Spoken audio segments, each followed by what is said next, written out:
So you've talked about patronage. What about clout? Do you have a working definition of clout? Can No. you tell us what? No.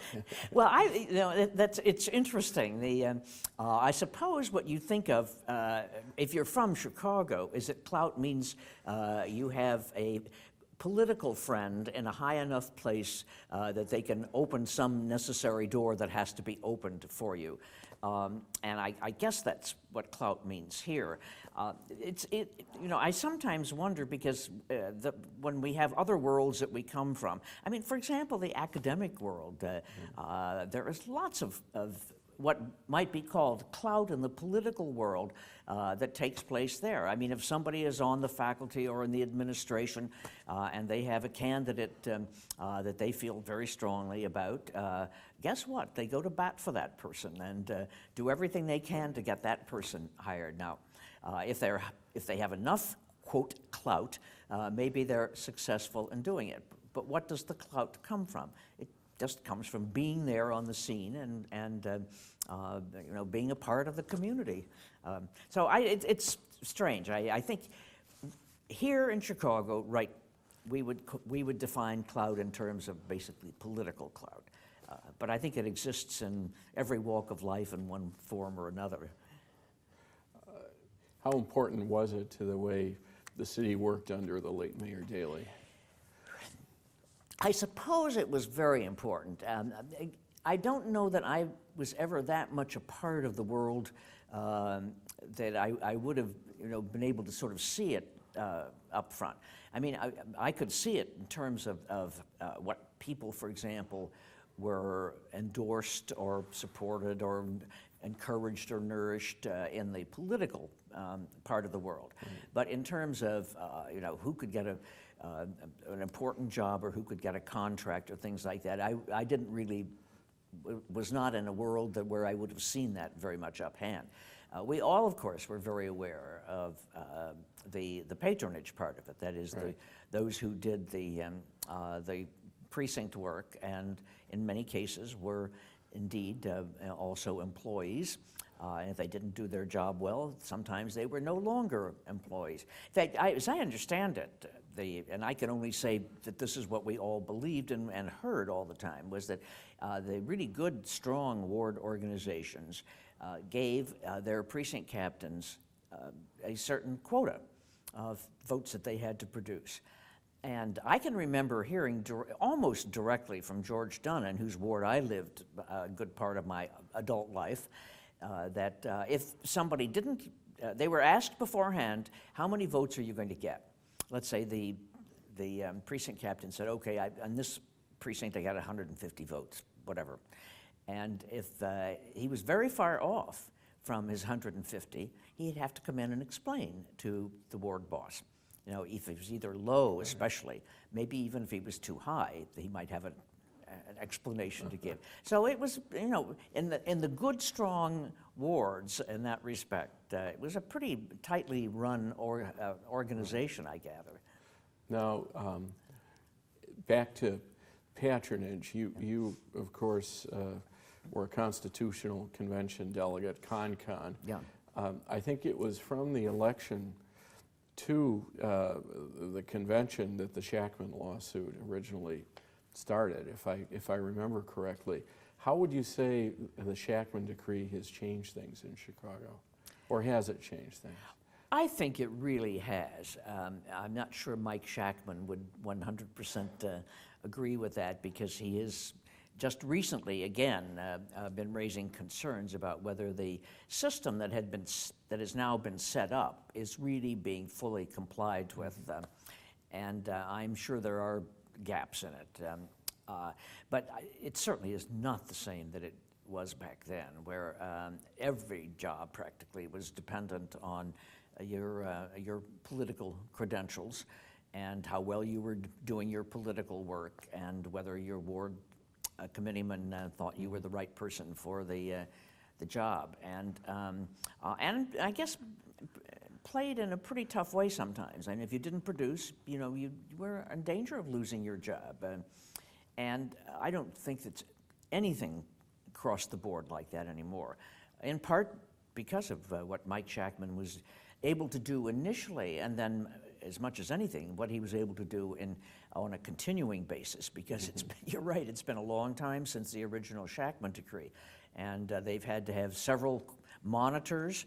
They've had to use their inspector general to raise questions about how well it's being performed. But even with the fact that it is clearly not completely the way Mike Shackman intended it to be, I think, even today, the difference has got to be very, very substantial. All you have to do is sometimes hear one of the precinct captains or former precinct captains or ward committeemen say, we can't get anything anymore out of these guys in the way of political work. Right. Now, do you have any memories of meetings with Mayor Daley or dealing with him personally in any way? Really just one, although I remember once and I just happened to be at an event where he was, and Governor Stevenson, who of course was my role model, was, and I can't remember quite how this happened, but all I remember is Governor Stevenson, in the way only he could do, saying in this kind of marvelous sing-song way of his, I understand you're running for office, young man, to Mayor Daley, and I I thought it was a marvelous thing. But the only time I think I believe that I ever met with him was we had something called the Committee on Illinois Government, which basically grew out of Governor Stevenson's administration. And it was a group of what would probably be identified primarily as sort of lakefront liberals. We were all Democrats, we were all pretty liberal Democrats, and we were very independent Democrats, and we were very substantive. We cared a lot about how government worked. And a number of the people who were the founders of the Committee on Illinois Government had also worked in Governor Stevenson's administration. So this was an attempt to carry his legacy forward in terms of keeping an eye on the state and helping out there. At one point, and by the way, we were extremely helpful to a couple of subsequent candidates for governor, and that may have helped our reputation with Mayor Daley. But one time, we were, we had no staff, no anything really, and we were not political action. We were primarily substantive and research-oriented, issue-oriented.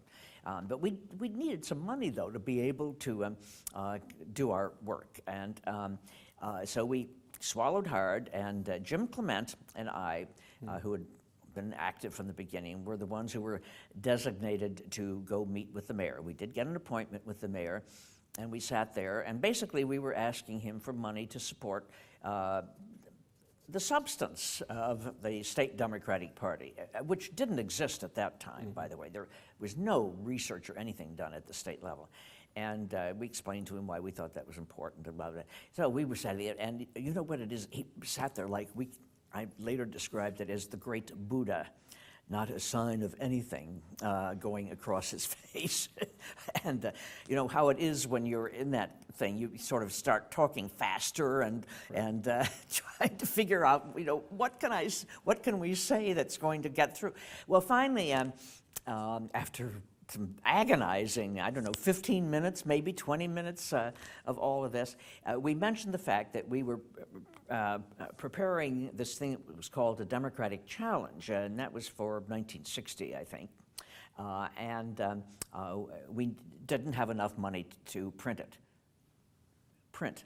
That got his attention immediately. That was something, for some reason, that came through in a way that he fully understood and related to. So he said, yeah, you should be able to publish it, print it. So I'll help you out. That was the end of the conversation. Sometimes it's said that he believed in something called the 5% rule. He looked, even when groups came in that didn't necessarily share his point of view, he looked for something he could find that he could give them so that they walked away with something concrete. Now, maybe that fell into that way of operating. I had not heard that particular 5% rule before, but and it could well, we always attribute it to the fact that having been in every level of politics, he understood that you had to print your palm cards or your campaign literature or whatever, and so he fully understood that printing was an established, legitimate part of the cost of running a campaign and getting Democrats elected, and so he related to it for that reason. Well, towards the end of his administration. There were 1974 came, which was an important political year, and you were quoted as saying, "We can say that the city of Chicago will never be the same again. Perhaps we've opened the political process and made it available to all." Can you remember those events in 1974 at the end of his administration, and what prompted you to say that?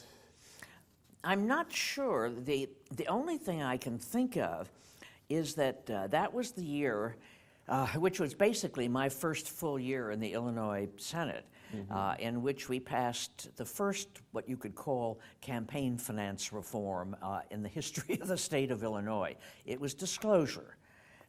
It was not any limits on contributions or expenditures or anything. It was just simply disclosing where all of the campaign money came from. And what a bloody battle that was, which I was right in the thick of. And it's possible that I saw that as really, beginning to shine a spotlight on what really went on in politics, and particularly in the funding part of politics. Now, 74 also, of course, was when Dan Walker was elected. Well, he'd been in office by then. He was elected in 72, the same year that I was elected. Was that he first served a 2-year term, didn't he?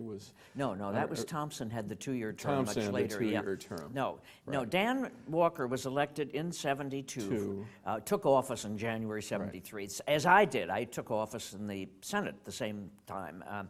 And he served a 4-year term, and then was defeated in the primary in 4 years later, in 1975, or 73 and 4, or 77, right?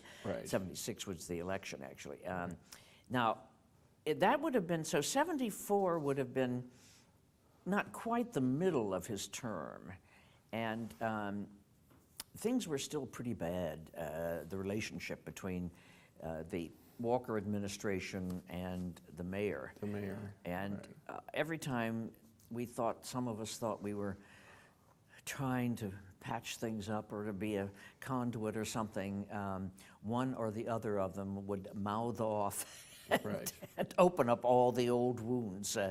And unfortunately, more often it was Dan and his staff, which made some of us who were in the legislature, who really wanted him to do well and wanted to be helpful and had supported him, just made us so frustrated because we saw things just frittering away because of this terrible, constant battle that was going on between the Walker administration and the mayor. So I can't think of anything specific whether that was one of the few peaceful moments between them or not, except that we did get campaign finance, and I know I felt very strongly about that.